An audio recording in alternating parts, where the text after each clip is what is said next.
Hello friends, welcome to punarvis kitchen. இன்னைக்கு நம்ம சேனல்ல கற்றாழை பாயசம் செய்ய போறோம். இதுக்கு தேவையான பொருட்கள் என்னன்னு பார்க்கலாம் வாங்க.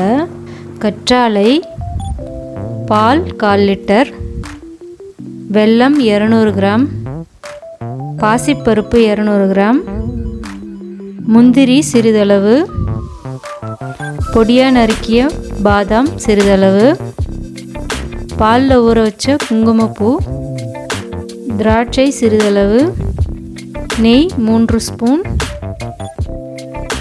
ஏலக்காய் 1 ஸ்பூன். இப்போ எப்படி செய்கிறதுன்னு பார்க்கலாம் வாங்க. முதல்ல கற்றாழையை நம்ம க்ளீன் பண்ணி எடுத்துக்கலாம். கற்றாழையில் இந்த ஓரங்களை முதல்ல கட் பண்ணி எடுத்துடலாம். அப்போ க்ளீன் பண்ணுறது ரொம்ப சுலபமாக இருக்கும்.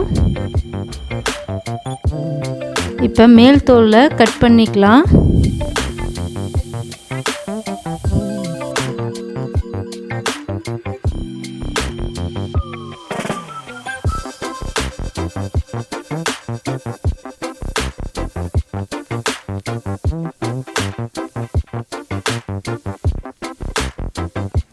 பாருங்க, கட் பண்ணுறது எவ்வளோ ஈஸியாக இருக்குன்னு. இந்த மாதிரி எல்லா கற்றாழைகளையும் கட் பண்ணி எடுத்துக்கலாம்.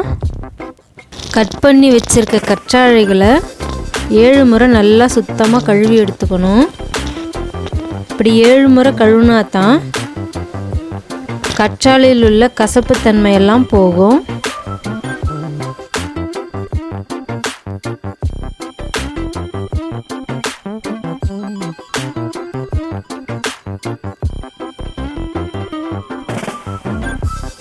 இந்த கழுவிய தண்ணியை வேஸ்ட் பண்ணாதீங்க. இந்த தண்ணியை எடுத்து தலைக்கு தேய்ச்சி குளிச்சோன்னா முடி கொட்டுறது நிற்கும், நல்லா முடி ஷைனிங்காக இருக்கும்.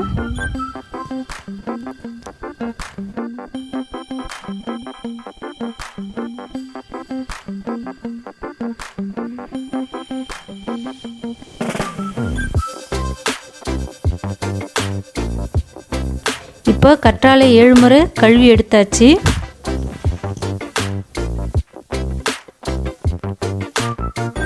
இந்த மாதிரி சின்ன சின்ன துண்டுகளாக கட் பண்ணிக்கலாம். இப்போ கடாயில் 2 ஸ்பூன் நெய் விட்டுக்கலாம்.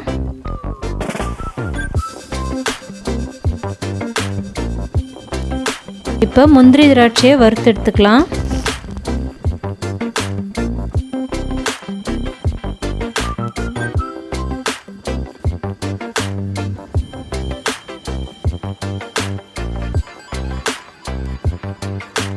இப்போ முந்திரி திராட்சை வறுத்தாச்சு. இதை தனியாக எடுத்து வச்சுக்கலாம். இதே கடாயில் பாசிப்பருப்பு நல்லா வறுத்து எடுத்துக்கலாம். பாசிப்பருப்பில் இருக்கிற பச்சை வாசனை போகணும்.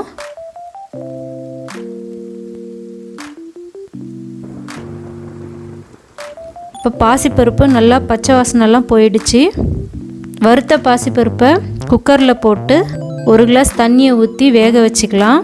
1 விசில் வந்ததும் சிம்மில் வச்சுருங்க. 2வது விசிலுக்கு ஸ்டவ் ஆஃப் பண்ணிடலாம்.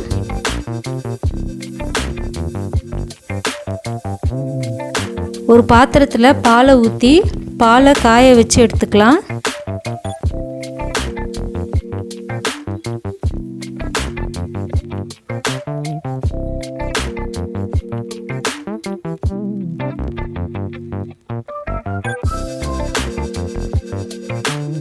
பால் இப்போ நல்லா கொதிக்க ஆரம்பிச்சிடுச்சு. இப்போ இந்த ஸ்டேஜில் வேக வச்ச பருப்பை சேர்த்துக்கலாம்.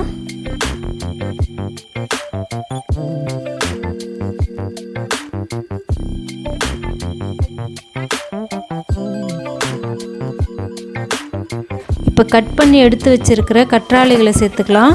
நல்லா 1 நிமிஷம் கொதி வரட்டும்.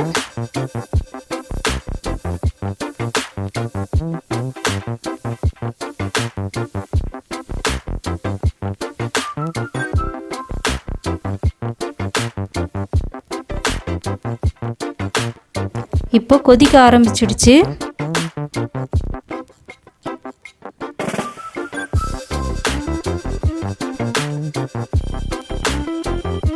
இப்போ வெல்லத்தை சேர்த்துக்கலாம்.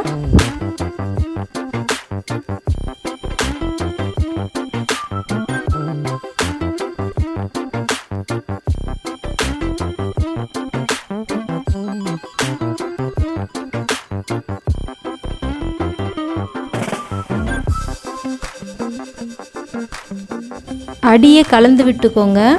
பருப்பு சேர்த்துருக்கிறதுனால அடி பிடிக்க வாய்ப்பு இருக்குது. இப்போ வறுத்து வச்ச முந்திரி திராட்சையை சேர்த்துக்கலாம்.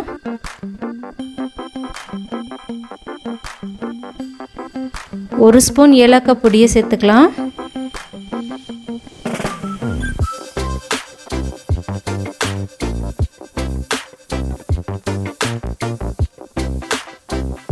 இப்போ பாலில் ஊற வச்ச குங்குமப்பூவை சேர்த்துக்கலாம்.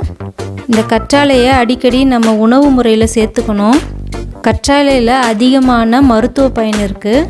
இந்த கற்றாழையை சாப்பிட்டா உடம்பு குளிர்ச்சியாக இருக்கும். நம்முடைய ஸ்கின்னு நல்லா பளபளப்பாக இருக்கும். குடலில் இருக்கிற புண்ணு ஆற்றும். முக்கியமாக பெண்கள் அதிகமாக சாப்பிடணும். கற்றாழையை நம்ம அதிகமாக சாப்பிட்றதில்ல. இந்த மாதிரி பாயாசம் செய்து கொடுத்தோம்னா குழந்தைங்க கூட சாப்பிடுவாங்க. பாருங்கள், சூப்பரான கற்றாழை பாயாசம் ரெடி ஆகிடுச்சு. இந்த வீடியோ உங்களுக்கு பிடிச்சிருக்குன்னு நினைக்கிறேன்.